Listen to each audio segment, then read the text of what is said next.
She gave him one night to fix the grain elevator, or the bank would padlock it at dawn.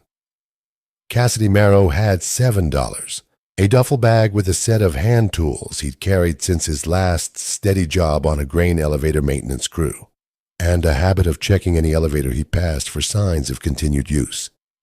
A habit that had led him, more than once that year, to exactly the kind of forgotten structure that kept him fed for a few weeks at a stretch.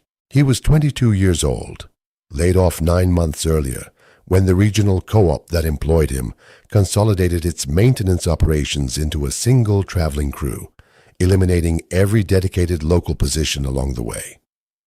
He had been moving through farm country ever since, taking whatever short-term work he could find.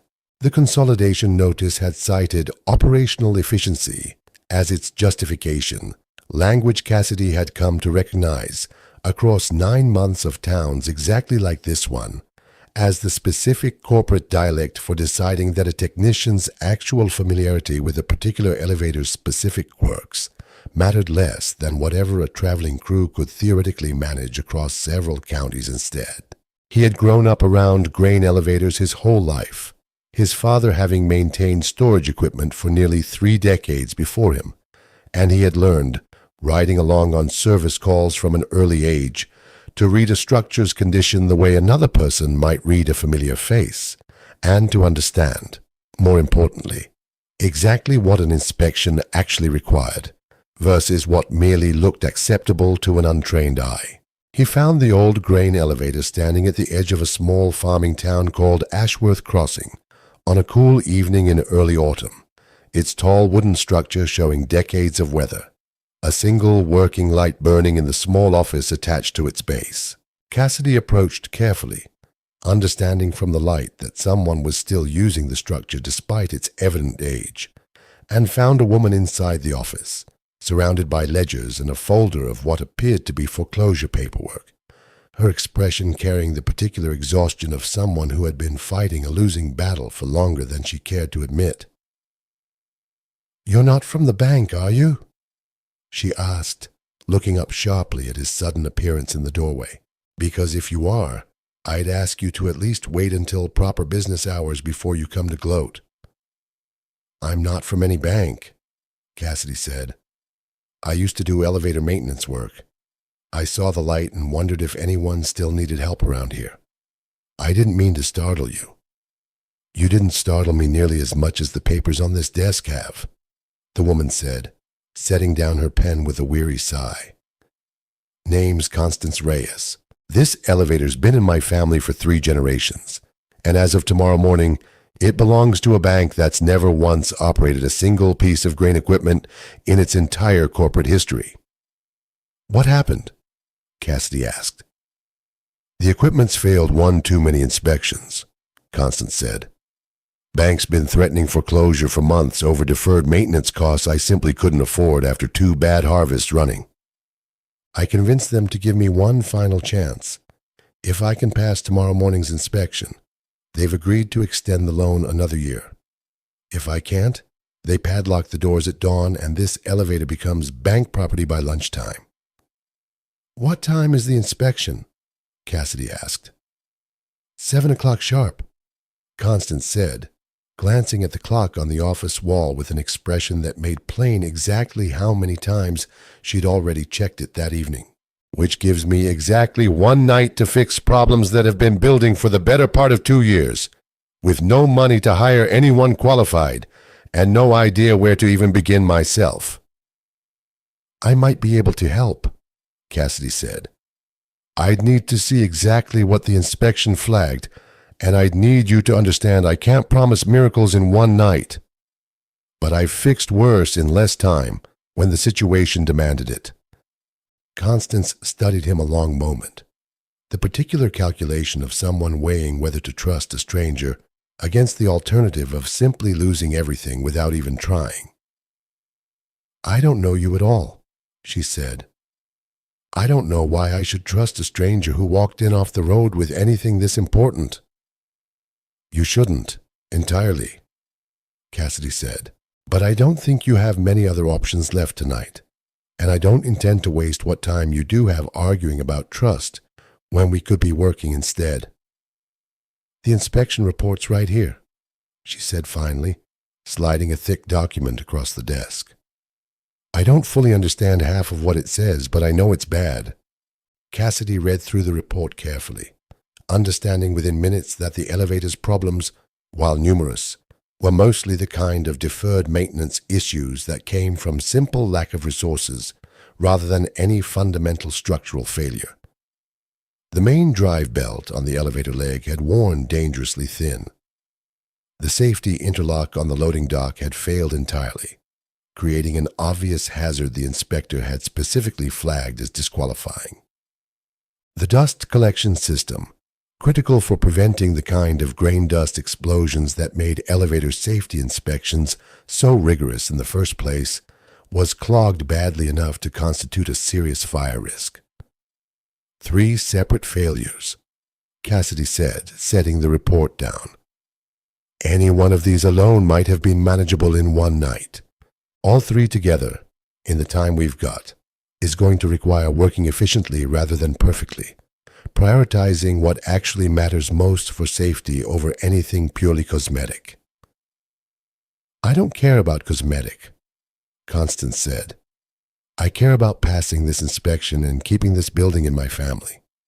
Tell me what you need, and I'll find it, whatever it takes. None of this is impossible, Cassidy said. But all 3 of these need to be properly fixed by 7 o'clock, not just patched enough to look acceptable. An inspector doing his job properly will test each of these directly, not simply glance at them. I don't have money for parts, Constance admitted. I've got maybe $30 to my name after tonight, and most equipment suppliers won't even answer their phones until morning regardless. Let's see what's actually in this building before we worry about what we don't have, Cassidy said. A structure this old usually has more spare parts scattered through it than anyone remembers, if a person knows where to look.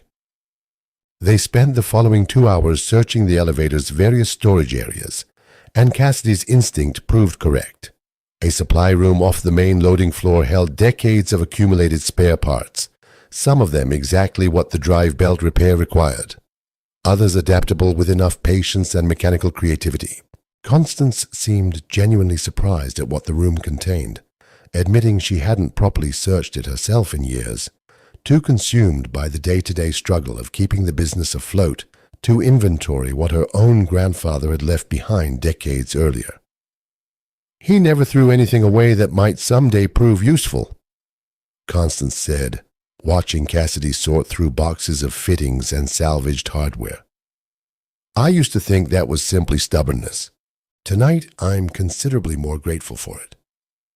Cassidy began with the drive belt, understanding it as the most critical safety issue among the 3, working through the night with the particular focus of a man who understood exactly how little margin remained between success and a padlocked door at dawn. He found a replacement belt in the supply room, slightly larger than the original specification but workable with careful adjustment to the tensioning mechanism, and spent nearly 2 hours ensuring the fit was precise enough to pass genuine inspection rather than merely appear functional. He tested the tension repeatedly, checking it against the elevator's own maintenance manual he found tucked into a drawer in the office, unwilling to trust his own instinct alone when so much depended on getting the calculation exactly right. Constance worked alongside him through most of that night, holding tools and fetching parts despite having no mechanical background herself. Her own determination translating into real usefulness even without technical skill. My grandfather built half of what's still standing in this building, she told him, around 2 in the morning, watching him work the belt tensioner with patient, careful adjustments. I hate the idea of a bank owning something he built with his own hands, over maintenance costs that wouldn't have mattered at all if 2 harvests hadn't gone so badly wrong. Bad luck doesn't usually care whose hands built something, Cassidy said. I don't think that makes losing it any less unfair, though. 2 years ago, this place was thriving, Constance said.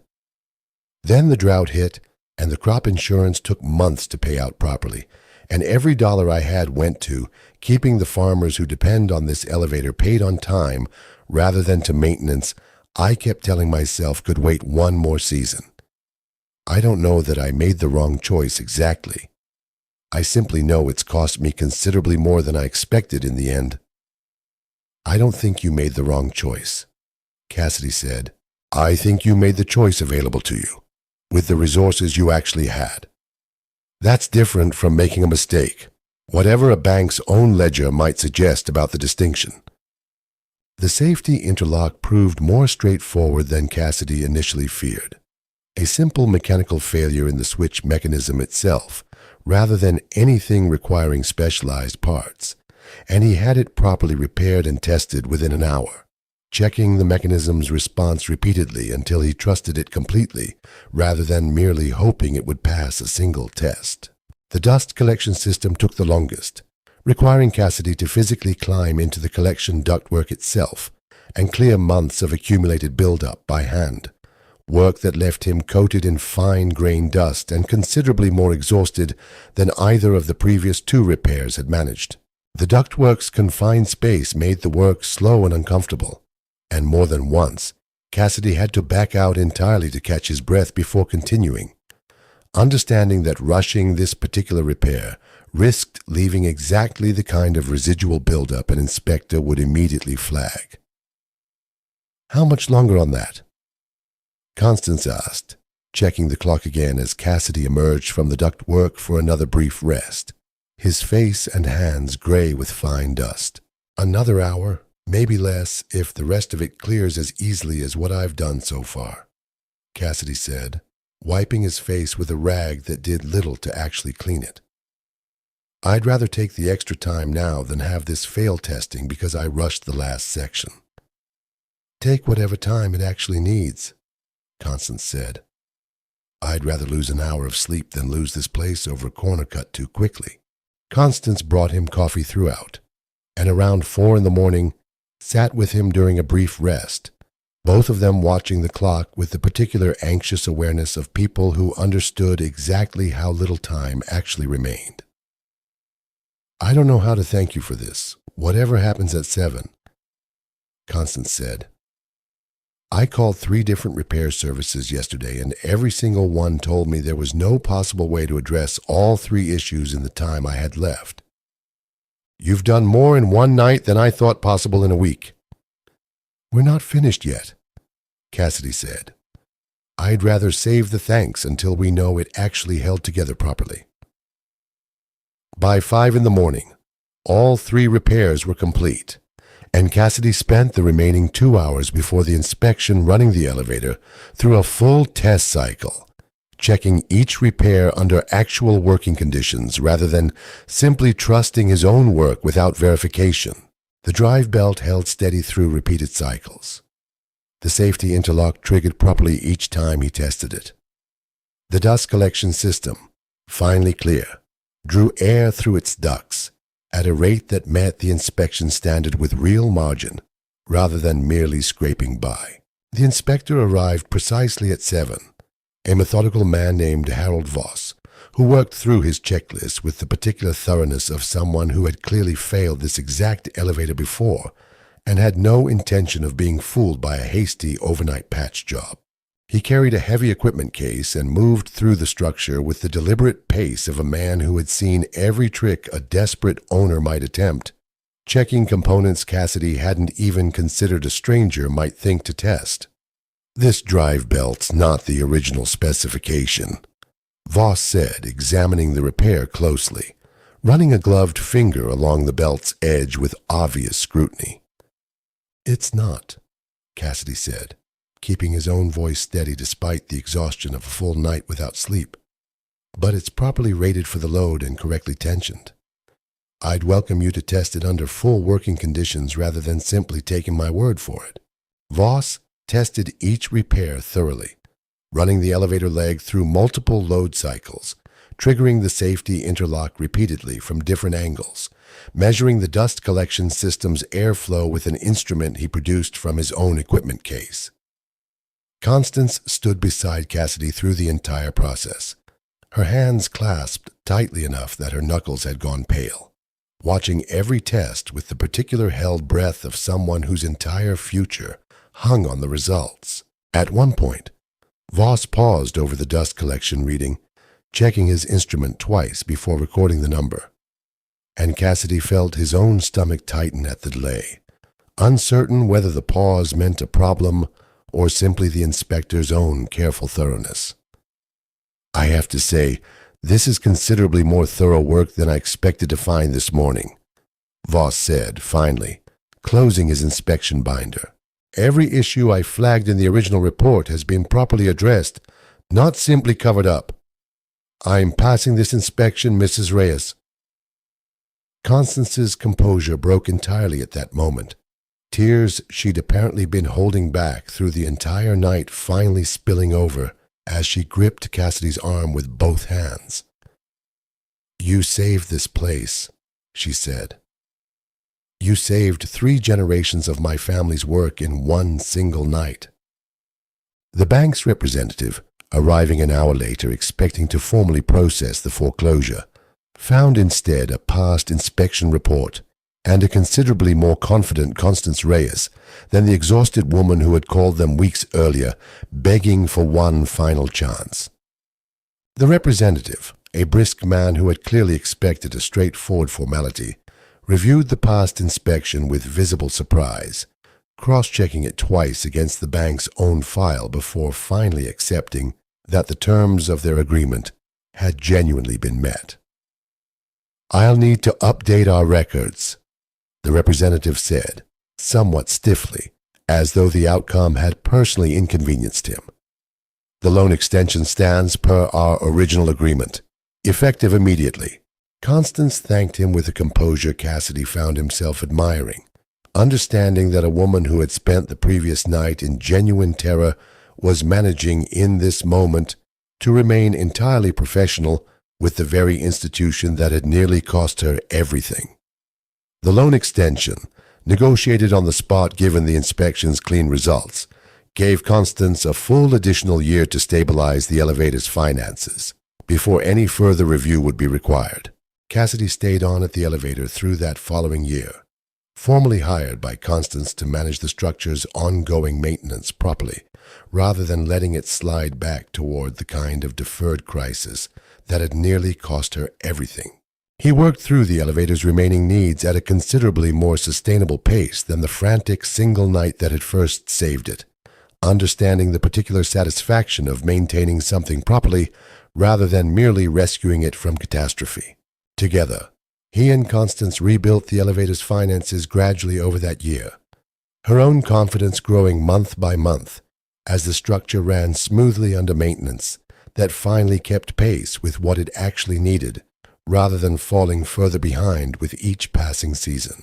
He established a proper maintenance schedule that first spring, addressing smaller issues before they could compound into the kind of crisis that had nearly ended everything, and found, working steadily through each season, that the particular satisfaction of preventing problems considerably outweighed even the dramatic triumph of that first frantic night. "My grandfather would have been glad to know somebody finally understood this place the way he did," Constance told Cassidy some months later, watching the elevator's legs cycle steadily through another truck's worth of grain. "He always said a structure like this one deserved somebody who actually cared whether it lasted, not just somebody collecting a paycheck to keep it barely running." "I think I understand that better now than I did before that night," Cassidy said. "I spent 9 months feeling like the work I knew how to do didn't matter to anybody anymore, once a company decided a traveling crew could manage it instead. I don't feel that way standing here." Cassidy wrote to his own father that year, describing the elevator and the single desperate night and the whole strange sequence of events that had led a routine equipment check to become, in the end, exactly the kind of steady purpose he'd feared he might never find again after the consolidation ended his own maintenance career. His father's reply came a few weeks later, brief but proud in the particular way Cassidy remembered him always being. told you a good elevator man's respect for old equipment would find use somewhere, whatever the co-op decided about needing it anymore.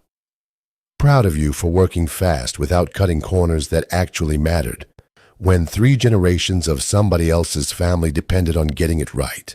Cassidy thought, some evenings that first year, about the 9 months of towns and consolidation notices that had led him to a single working light burning in an office window on a cool autumn evening, and understood, watching Constance run her own confident negotiations with grain buyers who had once assumed the elevator wouldn't survive the season, that he had found, at the end of that unsettled stretch, exactly the kind of purpose his own father had modeled decades before he was old enough to understand it, not simply steady work, but the particular privilege of arriving entirely by chance on the one night a family's whole legacy hung on somebody finally showing up.